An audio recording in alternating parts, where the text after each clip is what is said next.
നമസ്കാരം. നമ്മൾ ബേസിക് ഇലക്ട്രോണിക്സിന്റെ അടുത്ത ഭാഗത്തേക്ക് എല്ലാവർക്കും സ്വാഗതം. നമ്മൾ കഴിഞ്ഞ ക്ലാസ്സിൽ പഠിച്ചത് ഒരു ട്രാൻസിസ്റ്ററിനെ കുറിച്ചായിരുന്നു.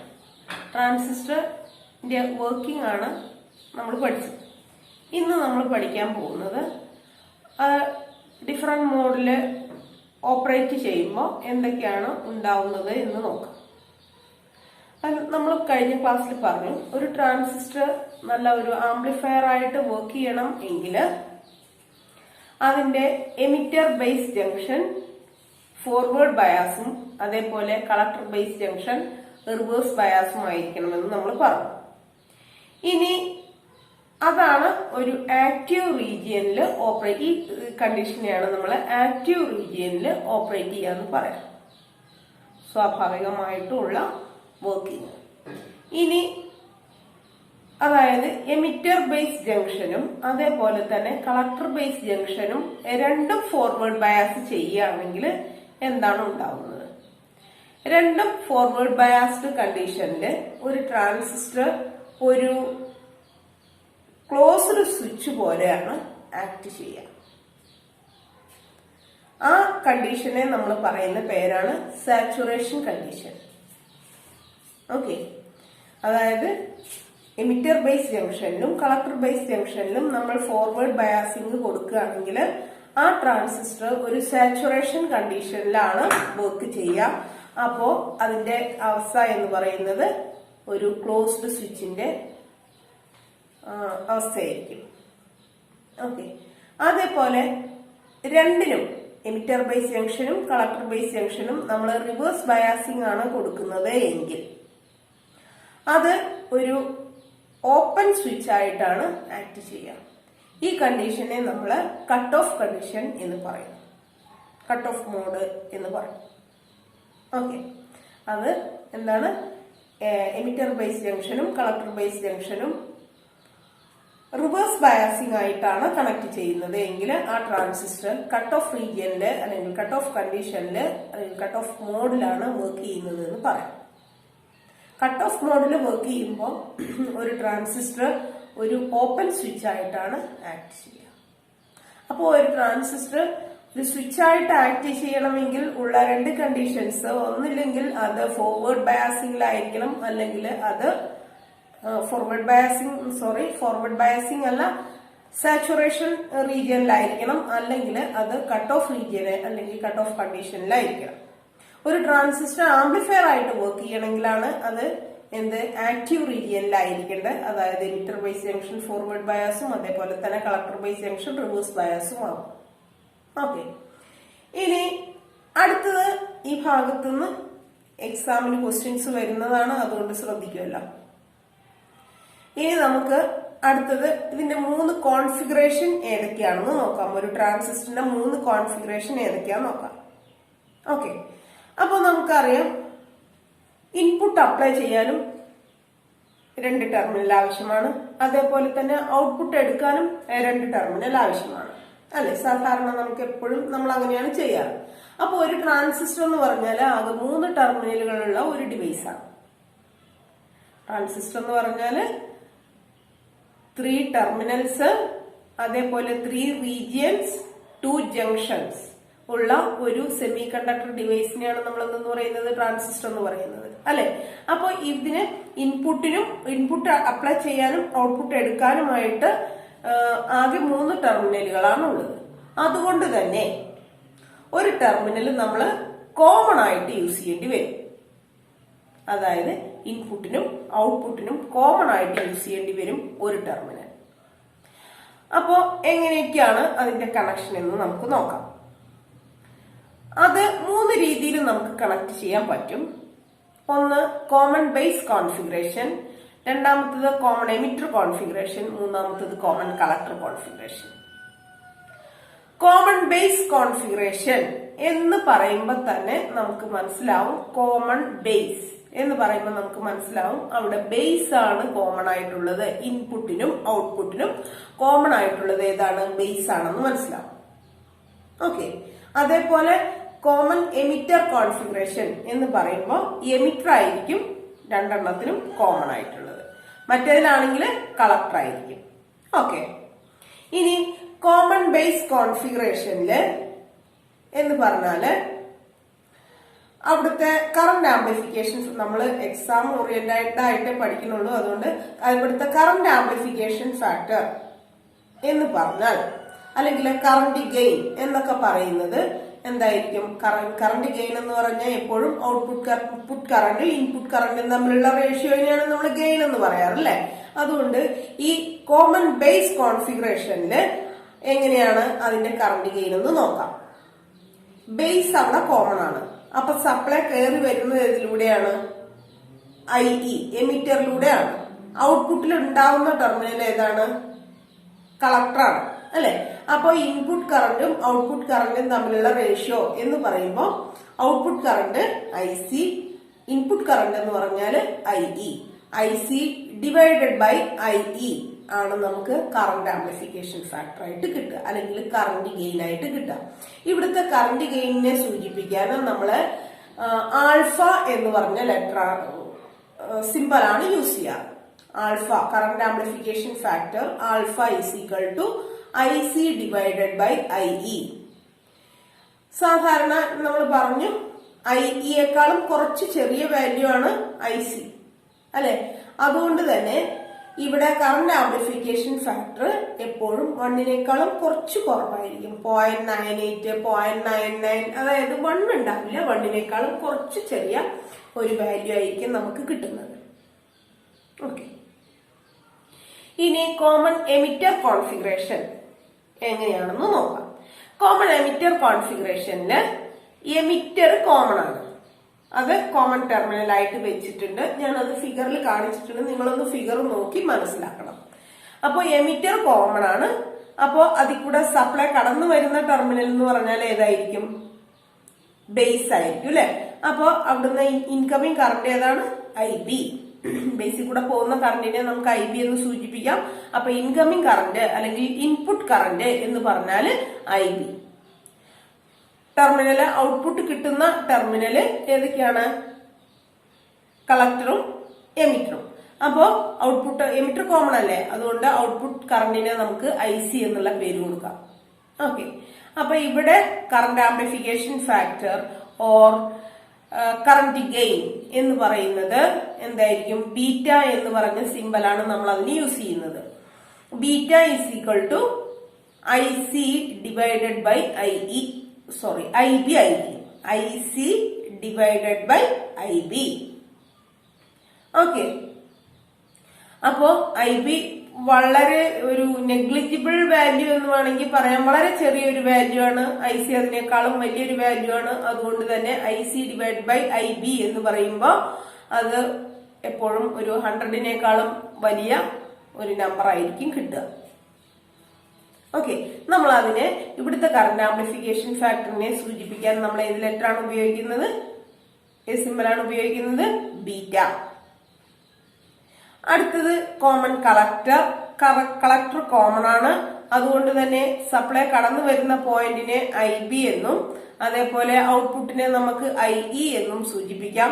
അപ്പോ ഇവിടുത്തെ കറന്റ് ആംപ്ലിഫിക്കേഷൻ ഫാക്ടർ എന്ന് പറഞ്ഞാൽ IE ഡിവൈഡ് ബൈ IB. അതിനെ നമ്മൾ ഗാമ എന്ന് പറഞ്ഞ സിമ്പലാണ് ഉപയോഗിക്കുന്നത്. അത് ഒരു ചെറിയ വാല്യൂ ആയിരിക്കും. 1നേക്കാളും വലുതാണ്, ബട്ട് ചെറിയ വാല്യൂ ആയിരിക്കും. ഓക്കെ, ഇനി നമുക്ക് ഇവ തമ്മിലുള്ള ഒരു കമ്പാരിസൺ നോക്കാം. ഇവിടെ കമ്പാരിസണില് ഇൻപുട്ട് ഇമ്പിഡൻസിന്റെ കാര്യം എന്താന്ന് വെച്ചാല്, ഇമ്പിഡൻസ് എന്ന് പറഞ്ഞാൽ നമുക്കറിയാലോ റെസിസ്റ്റൻസ് അല്ലെ. ഈ common emitter, common base, common collector കോൺഫിഗറേഷന്റെ കമ്പാരിസൺ ആണ് നമ്മൾ പറയുന്നത്. ഇൻപുട്ട് ഇമ്പിഡൻസ് എന്ന് പറഞ്ഞാല് കോമൺ ബേസില് വെരി ലോ, ഇൻപുട്ട് ഇമ്പിഡൻസ് വളരെ കുറവായിരിക്കും.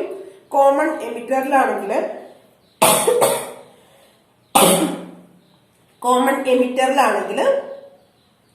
ലോ ആണ്, but not very low. Common കളക്ടറിലാണെങ്കിൽ വെരി ഹൈ ആണ്. ഓക്കെ, അതേപോലെ ഔട്ട്പുട്ട് ഇമ്പിഡൻസ് കോമൺ ബേസില് വെരി ഹൈ ആണ്. കോമൺ എമിറ്ററിലാണെങ്കിൽ ഹൈ, ഏകദേശം 10 കിലോ ഓം ഒക്കെ വരും. മറ്റേ കോമൺ കളക്ടറിലാണെങ്കിൽ വെരി ലോ. കറന്റ് ഗെയിൻ നമുക്കറിയാം, ഗെയിനുകൾ വളരെ ഇമ്പോർട്ടന്റ് ആണ്. നമുക്ക് കറന്റ് ഗെയിൻ കോമൺ ബേസിൽ തീർച്ചയായിട്ടും നമ്മൾ നേരത്തെ പഠിച്ചു 0.98 ഒക്കെയാണ്, ലെസ് ദാൻ 1 ആണ് അല്ലെ, 0.98 ഒക്കെയാണ്. ഓക്കെ, ഇവിടെ നമ്മുടെ കോമൺ എമിറ്ററിലാണെങ്കിൽ ഹൈ ആണ്, 100-നേക്കാളും കൂടുതലാണ് എപ്പോഴും ഉണ്ടാവുക. കോമൺ കളക്ടറിലാണെങ്കിലും ഹൈ ആണ് ഉണ്ടാവുക.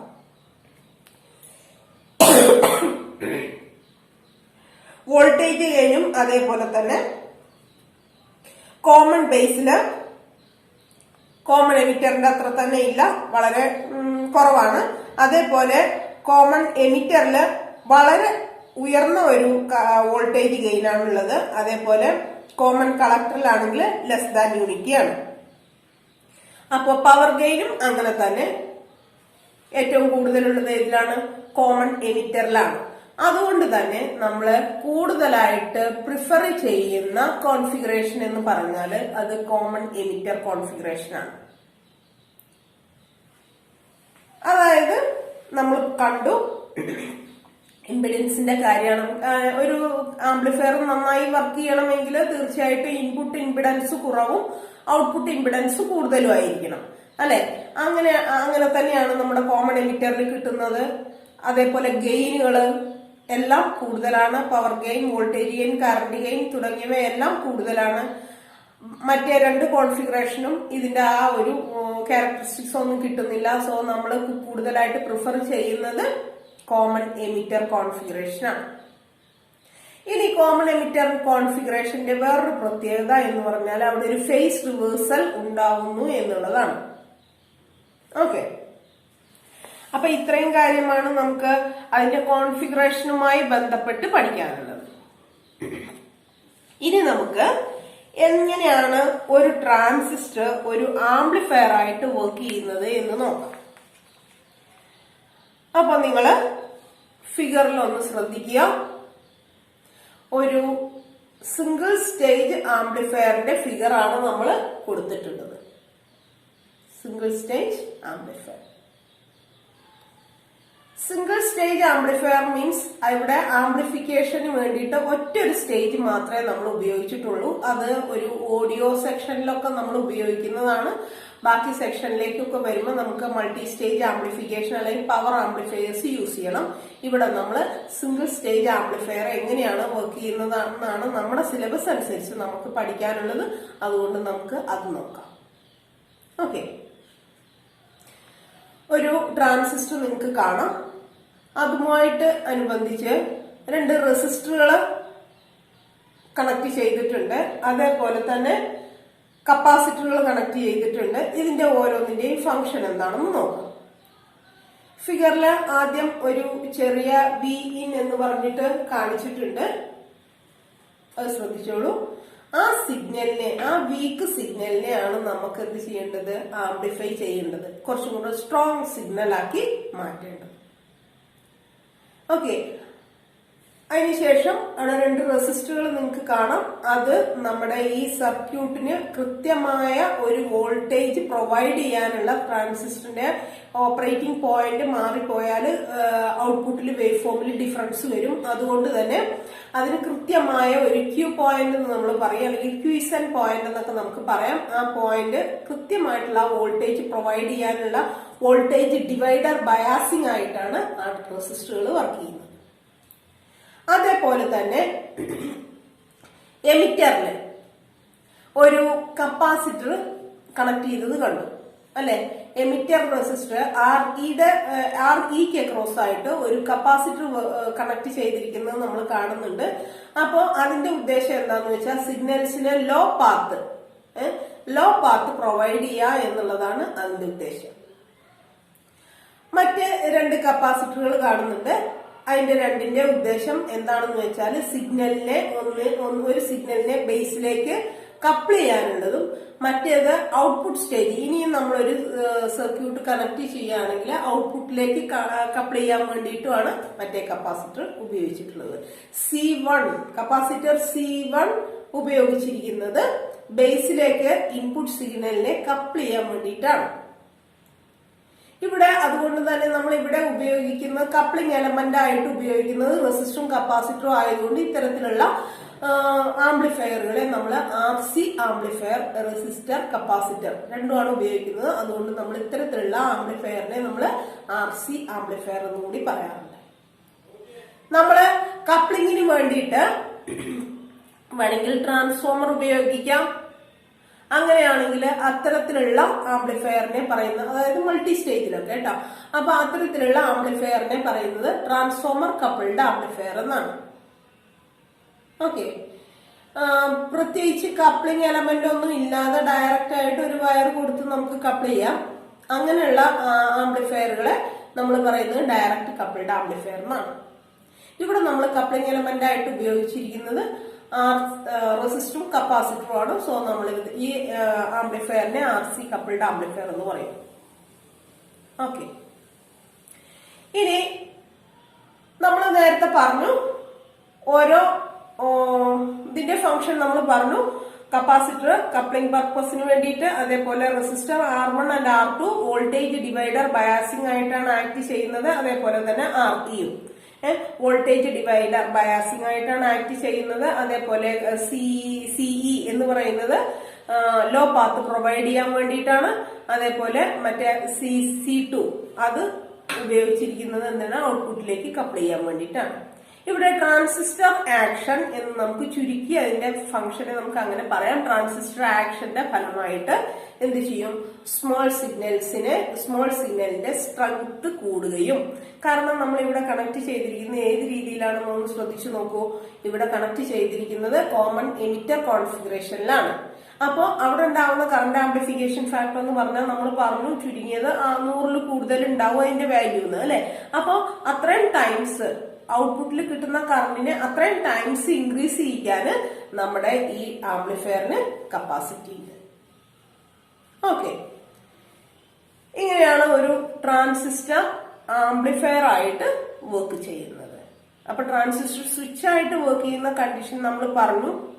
എങ്ങനെയായിരുന്നു, രണ്ട് റീജിയനിലും, അതായത് ഇൻപുട്ടിലും ഔട്ട്പുട്ടിലും, എമിറ്റർ ബേസ് ജംഗ്ഷനിലും കളക്ടർ ബേസ് ജംഗ്ഷനിലും എങ്ങനെയായിരുന്നു സാച്ചുറേഷൻ കണ്ടീഷൻ, അതായത് രണ്ടിനും ഫോർവേഡ് ബയാസിംഗ് കൊടുക്കുക, അല്ലെങ്കിൽ രണ്ട് റീജിയനിലും കട്ട് ഓഫ് ആക്ഷൻ നടത്തുക, അതായത് രണ്ടിലും റിവേഴ്സ് ബയാസിംഗ് കൊടുക്കുക. ഇങ്ങനെ ഈ രണ്ട് കണ്ടീഷനിൽ ഒരു ട്രാൻസിസ്റ്റർ സ്വിച്ച് ആയിട്ട് ആക്ട് ചെയ്യും.